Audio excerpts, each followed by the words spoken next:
Practice with वडेरा के part 11 में मैं आप सभी का हार्दिक स्वागत करता हूं। आज के इस सेशन में मैं आपको एक बहुत ही प्यारी टाइप समझाने जा रहा हूं जिसमें कई बंदों को कई कंफ्यूजन भी रही होगी। आज वो सारी कंफ्यूजन जो है वो दूर हो जाएगी अगर आप अगले कुछ मिनटों के लिए हमारे साथ बने रहते हैं तो। करते हैं शुरू। क्या कहा गया है देखते हैं, क्या बेस्ट पॉसिबल अप्रोच है वो भी देखते हैं इसी वीडियो में। कहा यह गया in a circular race of 625 metre. यहां से यह पता लग गया कि एक सर्कुलर रेस है, कुछ 625 मीटर जो है वो उस ट्रैक की लेंथ होगी भाई। A and B start from same point at the same time and at speeds of 90 km/h and 72 km/h respectively। अब 625 मीटर का एक ट्रैक है जहां पे दो बंदे दौड़ लगाते हैं। कौन कौन? A and B। ठीक है भाई, वो निकलते हैं सेम पॉइंट से जिसे हम स्टार्टिंग पॉइंट कह सकते हैं। सेम टाइम पे, इसका मतलब उनका भागने का स्टार्टिंग टाइम सेम है। एक टाइम पे ही उन्होंने भागना शुरू किया पर उनकी स्पीड सेम नहीं थी। एक की स्पीड थी 90 km/h और दूसरे की थी 72 km/h। लिख लेते हैं भाई, speed of A is 90 km/h और दूसरे की speed of B is 72 km/h। अब सर्कुलर ट्रैक है भाई, वो भी बना लेते हैं। इसे कुछ SP मान लेते हैं स्टार्टिंग पॉइंट और इसकी पूरे की लेंथ मान लेते हैं 625 मीटर। अब आगे ही कहा गया कि आफ्टर हाउ मच टाइम, कितनी देर बाद will they meet again at the starting point if they are running in same direction. यहां से ये पता लगा कि दोनों जो हैं वो सेम डायरेक्शन में भागते हैं। ठीक है भाई, ये A है ये B है, दोनों की डायरेक्शन क्या है? सेम। अब पूछा यह गया है कि कितनी देर बाद ये एक दूसरे को स्टार्टिंग पॉइंट पे मिलेंगे, यानी कि जहां से इन्होंने शुरू किया था उसी सेम पॉइंट पे ये दोनों कितनी देर बाद खड़े होंगे। ये देखिए, पहले तो ये 625 मीटर जो है ना, ये इस ट्रैक की जो है वो क्या है? लेंथ। इसे हम डिस्टेंस भी कह सकते हैं। अगर ये डिस्टेंस है तो डिस्टेंस की जो यूनिट दे रखी है वो हमें मीटर दे रखी है और जो स्पीड की जो डिस्टेंस यूनिट दे रखी है वो दे रखी है km/h। और हम सबको ये पता है कि डिस्टेंस क्या होता है? Speed multiplied by time. और इस क्वेश्चन को शुरू करने से पहले हम स्पीड और डिस्टेंस इन्हें सेम लेवल पे, सेम यूनिट पे लेके जाते हैं। तो जो स्पीड ऑफ A 90 km/h है, इसे आप कन्वर्ट करेंगे मीटर पर सेकंड में। जब आप इसे मीटर पर सेकंड में कन्वर्ट करेंगे तो 5/18 से मल्टीप्लाई करना पड़ेगा।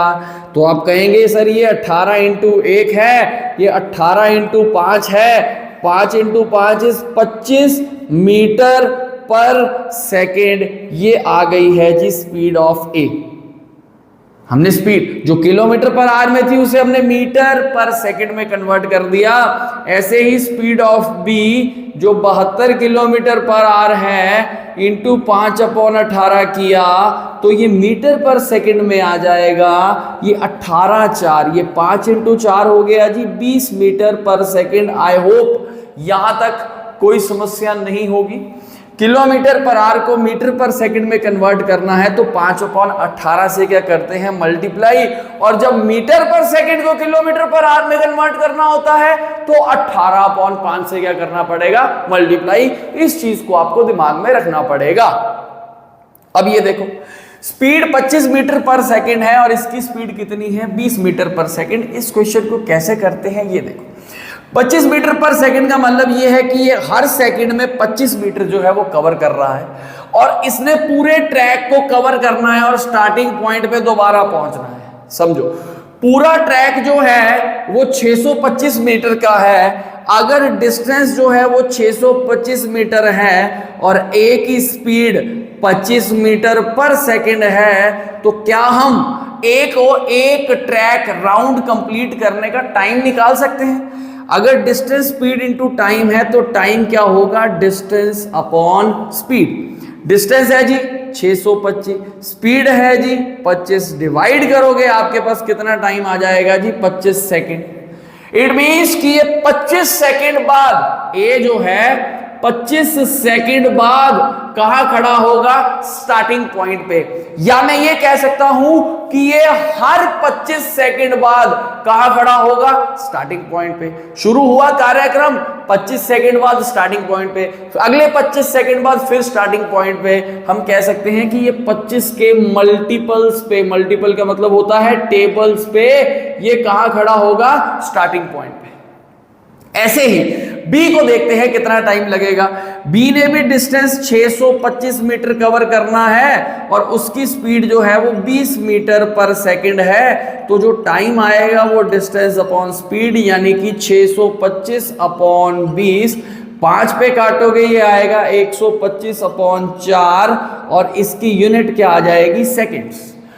पहले बंदे को 25 सेकंड लगते हैं और दूसरे को क्या लगता है, 125 अपॉन 4 सेकंड। वो 125 अपॉन 4 सेकंड के टेबल पे या मल्टीपल पे कहां खड़ा होगा, स्टार्टिंग पॉइंट पे। तो हमारा मकसद सिर्फ यही था, ये निकालना कि ए और बी ये कितनी देर में एक राउंड को कंप्लीट करते हैं और स्टार्टिंग पॉइंट पे खड़े होते हैं। अब पूछा ये गया कितनी देर बाद ये एक दूसरे को स्टार्टिंग पॉइंट पे मिलेंगे। क्या हर 25 सेकंड बाद ए स्टार्टिंग पॉइंट पे खड़ा होगा, तो आप कहेंगे जी बिल्कुल खड़ा होगा। क्या हर 125 अपॉन 4 सेकंड के बाद बी स्टार्टिंग पॉइंट पे खड़ा होगा, जी बिल्कुल खड़ा होगा। जब ये अपने टेबल पे काम कर रहा है, ये अपने टेबल पे काम कर रहा है, टेबल को हम यहां पे कहते हैं एम, एम का मतलब होता है मल्टीपल। अब दोनों ने यहां पे मिलना है तो हमें क्या देखना पड़ेगा, common multiple. Common is basically साझा। दो बंदे हैं, उनका जो मल्टीपल होगा उसे हम कॉमन मल्टीपल कहेंगे और पहली बारी के लिए हम क्या निकालेंगे, एलसीएम। ए को लगता है 25 सेकंड और बी को लगता है 125 अपॉन 4 सेकंड। इसे पॉइंट्स में कन्वर्ट मत करना क्योंकि एचसीएफ और एलसीएम फ्रैक्शन का कैसे निकालना होता है ये आपको पता होगा, ये बताया जाता है क्लासरूम्स में। अब ये 25 है तो इसे आप कहेंगे 25 अपॉन 1, ये 125 अपॉन 4 है, इसका एलसीएम लेंगे। एलसीएम के लिए आपने क्या करना है, न्यूमरेटर का एलसीएम, डिनोमिनेटर का एचसीएफ। एलसीएम 25 और 125 का आपके पास आएगा 125 और एचसीएफ कितना आएगा 1 और यूनिट क्या आएगी, सेकेंड्स। तो हम ये कहेंगे कि नेट 125 सेकेंड्स बाद ए एंड बी एक दूसरे को कहां मिलेंगे, ये मिलेंगे एक दूसरे को अपने स्टार्टिंग पॉइंट पे। तो सिंपल सी बात, जब इस टाइप का क्वेश्चन है जो दिमाग में रखना है वो ये कि हर एक बंदा अपने टाइम के मल्टीपल्स पे कहां खड़ा होता है, स्टार्टिंग पॉइंट पे। चाहे वो ए है, चाहे वो बी है और चाहे वो सी है। अगर सी भी आएगा तो सी भी अपने मल्टीपल्स पे कहां खड़ा होगा, स्टार्टिंग पॉइंट पे। अगर दोनों या तीनों को इकट्ठे मिलाना है तो कॉमन मल्टीपल देखना पड़ेगा और पहली बारी मिलाना है तो हमें लीस्ट कॉमन मल्टीपल देखना पड़ेगा। और फ्रैक्शन का लीस्ट कॉमन मल्टीपल कैसे निकालते हैं, न्यूमरेटर का एलसीएम, डिनोमिनेटर का एचसीएफ। तो ये था हमारा आज का क्वेश्चन जो एक बहुत ही प्यारा क्वेश्चन है। इसे हम टाइम स्पीड डिस्टेंस का पार्ट कह सकते हैं और साथ के साथ इसमें एचसीएफ और एलसीएम की बेसिक अंडरस्टैंडिंग की भी जरूरत हमें पड़ेगी। तो ये एक बहुत इंपॉर्टेंट क्वेश्चन है, पेपर पर्सपेक्टिव से हमसे पूछा जा सकता है, उसके लिए हमें रेडी रहना होगा। जिसे ये चीज अगर नहीं समझ आई एक बारी में तो वो इस वीडियो को दोबारा देख सकता है और जिसे ये बढ़िया लगा तो वो इसे लाइक कर सकता है, चैनल को सब्सक्राइब जरूर कर दे और दोस्तों के साथ शेयर कर दे। आज के सेशन में इतना ही करेंगे, आने वाले समय में और वीडियोस आपके लिए लाते रहेंगे। थैंक यू सो मच, जुड़े रहें आप हमारे साथ।